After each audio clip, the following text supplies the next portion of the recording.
Uwi na tayo guys. Ito yung mga nakuha natin guys sa pagbubunsay. Ayusin natin mamaya sa bahay guys. Ito mga dinadaanan natin guys. Ayan o.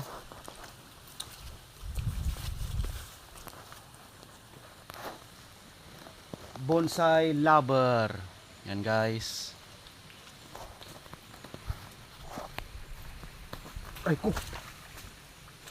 Yan guys. Daming materialis guys. Yung lang sa gilid-gilid ng kalsada guys. Pakyat sa bundok.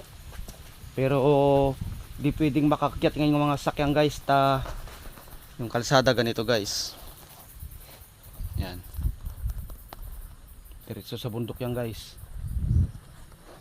Daming materialis guys. So ayusin natin itong kinuha natin sa bahay guys. Yan ang dadaanan natin guys. Lakarin na lang natin. Hindi na makakyat yung motor natin guys. Bye guys.